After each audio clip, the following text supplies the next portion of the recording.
a Mobile police officer shot early this morning at a Grand Bay gas station. It happened about 2:30 this morning. It's believed the officer was an undercover police officer. He's in the hospital right now, and a police dispatcher tells us the suspect was also shot. We believe he was killed, but have not confirmed that information yet.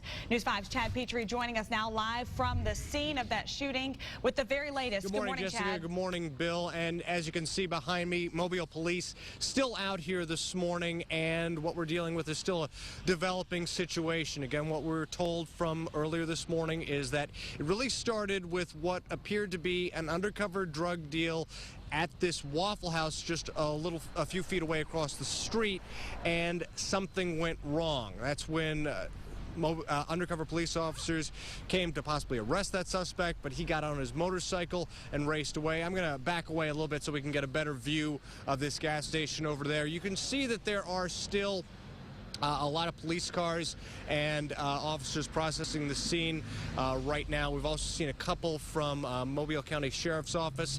Let's also just show you some video from earlier this morning.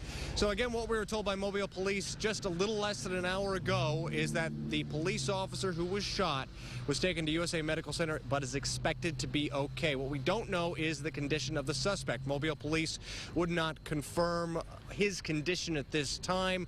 We saw what appeared to be a body bag loaded into an ambulance, but we don't know if that was the suspect or not. We don't know the condition of the suspect officially at this hour. But for right now, Mobile Police still on the scene investigating this.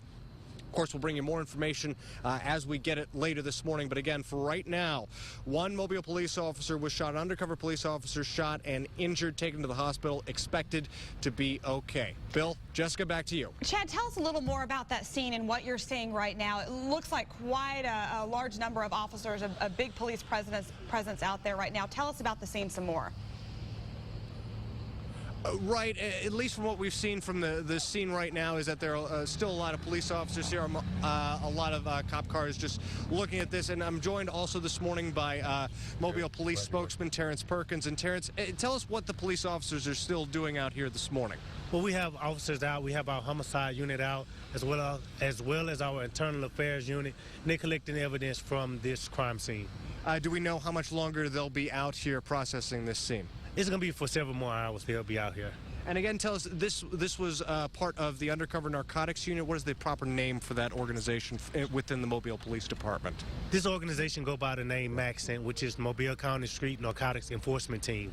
All right, Terrence Perkins with Mobile Police. We'll bring you more information as we get it throughout the morning. Bill, Jessica, back to you. Yeah, Chad, one more question for Terrence while he's standing there. I wanted to see if we could figure out the jurisdiction of the Mobile Police Department. This is way out in Grand Bay. How far does their jurisdiction go? One thing that Bill wanted to ask you, Terrence, is the jurisdiction of Mobile Police. We are technically in the Grand Bay area. Is this still considered part of the police jurisdiction? It is part of the police jurisdiction. We are in the Grand Bay area, but the MAXENT unit have little special guidelines that they can go by. And so we're not exactly in Mobile city limits proper, is that correct? That's correct. All right, but they still have law enforcement authority in this area? In this area, correct.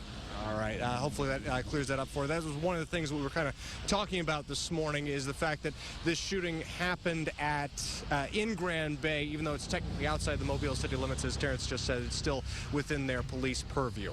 All right. News 5's Chad Petri, thanks very much. Now, that officer shot this morning is expected to recover. He was taken to USA Medical Center this morning for treatment. That is where we continue our team coverage with Jacqueline Quynh. Good morning, Jacqueline. Good morning, Jessica. You know, we're out here and we see dozens of police cars out here, both marked and unmarked. And I've also seen officers walking in and out at this point, but we haven't had a chance to talk to anybody. Now, what we have learned is that officer was shot 2 times and he's inside this hospital right now. As far as his condition, we don't know what his condition is listed at this moment, but he is expected to recover. And we don't exactly know where he was shot. Either those details are something that we're expected to learn in just a little bit. But again, he is expected to make that recovery. We're out here right now. We're trying to learn more details. We'll have more of that coming up in a little bit. Back to you, Jessica. All right, thanks, Jackie. Jacqueline Quynh, thanks very much.